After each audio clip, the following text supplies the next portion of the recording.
It is 6:30 on Thursday morning. Thank you so much for waking up and starting your day with us. I'm Pete Sousa. Tanya Maya has the day off. Sean Bellafury, it does not. He is in the forecast center, hopefully taking us in to some nice temperatures. We have had an unbelievable stretch of weather, Sean. Does it continue? Some drug activity got put on ice when snow globes carrying meth were seized by Australian police. A Central Texas family grieving the loss of their mother was hit with the unthinkable. It all happened just minutes after her funeral. Yeah, Julie, school is out, but obviously a little bit of drama is in session right now. It all started around 11:36 this morning with a tweet from Baylor University saying that they had a dangerous situation. He didn't handle it well. He didn't handle it well. There were points last night where he appeared to almost seem dazed up there on the stage. Do you think his campaign will undergo some kind of reboot this morning? Turned up. Now we're going. Get off the break. She's, of course, best known for her song Como la Flor, and Pete's favorite, A bitty bitty bum bum. right there. I got it right. Yeah, you did get it right this time.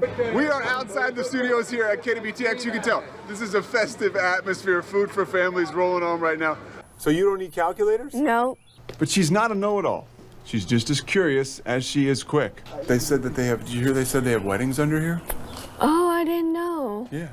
Good afternoon, I'm Pete Sousa. We want to get you right to some breaking news. Waco police say one person is in the hospital after a shooting less than an hour ago. Whatever you're doing, stop and take a look at this. This is probably the first time you can see and smell an accident from a mile away. When you say all clear, you mean everyone is safe, correct? Yes, that's correct. I'm going to step out of the way right now so you can kind of get a look at what's going on. You see some of the people right there. One of those women over there, she is actually one of the caretakers right now out here at what used to be the Branch Davidian compound. Jeez, I'm coming apart the seams here. You just may get hit with the slingshot. Let's see. All right, are you going to hit? Oh, you got it. Actually, I nailed it. All right, I'm going to hold it now. Be a big stick, okay? Okay. Oh, don't do that. Oh, man. I don't love needles if you can't tell. Well, how would they know that catch and release even existed? Well, they knew the catch and release existed because that's what would happen when they came over before. That's what happened previously. Things have changed since then. This is new. That's good. It's way better than you've hit any other ball today. Also breaking right now, News 10 is tracking some kind of fire in downtown Waco. You're getting a live look at it right now. Now, if you've ever been to Southern California and around the Thousand Oaks area, you know this is considered a very safe place. We're not talking about a dangerous area. We're talking about a guy who could get 25 years to life. This is week 4 of this biker trial, already taking longer than expected. Is there an end in sight?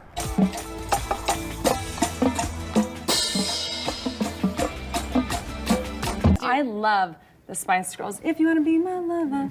You got to get with my friends. There we go. We took a few tumbles and, well, a couple jumps, too. And today, almost 16 years later, Smart uses the nightmares she lived out in the mountains to take others out of their own personal wilderness. I was at the Bell County Expo Center for the bra brunch to fight breast cancer. I got to actually engage with some lovely ladies, right? But then there was a little bit of this, too, you know? I mean... You know, this is the pose right here. You can't see my, but it's like that. Then after that, you'll go. Yeah, exactly. Okay. You see, you got it. You're like a pro already. He's like Superman. Well, excuse you. So yeah, he's like. I have bought a patio umbrella that's beautiful for $75. $75. Trust me, we know. It benefited muscular dystrophy. Right, what'd you think about it? Well, those were your wings right there. Plenty of meat on them, so I had a good time. You, on the other hand, I don't think you came in with the right mindset. Quote, unquote, Brady, he said this, I used to house wings. I said, this is not an eating competition. It's a judging competition. All right, we're done. From the most watched station in Central Texas, this is KWTX News 10. Good afternoon, and thank you so much for joining us at midday. I'm Pete Sousa, of course, joined by Sean Bellafury. And Sean, we are about to be joined by some temperatures that are taking drastic dips. Yes, those temperatures actually are already taking a fall. I know you've been inside since the morning, and when you came into work this morning, those temperatures were still in the 70s. Warmest it was going to be all day back then. Yeah. Very warm to start off the day, well above average, but check out the last couple of hours across Central Texas. May move into Central Texas. We're going to start with police hitting the jackpot in Mejia. That's where they busted an illegal gambling operation. They executed a search warrant to a business on East Milam Street last night. That's where they found 27 gaming machines and thousands of dollars in cash. It all started with a joint investigation between the Groesbeck and Mejia police departments. A show of support 48 hours after a local police officer was shot in the line of duty. Thank you, Hewitt PD. Love your citizens. That's the sign right now that greets everyone when they arrive at the department. The department said on Facebook, the sign brightened their day, and they are continuously moved by the generosity of the community. And bond is set for the man accused of shooting that Hewitt officer during that bank robbery on Tuesday. 25-year-old Dallas Bohannon remains in the McLennan County Jail this midday. His bond is $160,000. The robbery happened Tuesday at Point West Bank in Hewitt. Police say Bohannon was speeding away from the bank after the holdup. That's when he shot at a patrol unit twice. Officer Clint Brandon was hit in the arm by a shotgun blast. Then he was taken to the hospital where he was treated and released. Bohannon was later caught by Waco officers after crashing in a garden in Wingate Drive. Texas A&M University police are investigating a reported sexual assault this afternoon. According to police, the assault happened yesterday morning around 11 a.m. in a dorm room. The woman told them a man she knows went to her dorm, but after letting him in, he sexually assaulted her. The woman says she asked the suspect to leave multiple times, but he refused. Funeral services are set for a Fort Hood soldier whose body was recovered from Lake Belton. Scott Weinhold's funeral is Saturday at 3 p.m. It will be at Leon Methodist Church in Moody. He was with 2 other men when their canoes capsized last month. Kelton's Fowler, who was also a soldier, died too. A 3rd man survived. Newly elected Democrats are launching 2 new investigations into the Trump administration. This comes after the State of the Union, where the president asked there be no more. Mola Langi has the latest. Mola Langi, CBS News, Capitol Hill.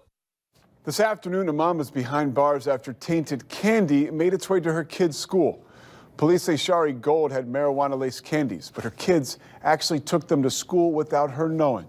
After a few of the kids ate the candies, they began to complain about stomach aches and had to be taken to the hospital.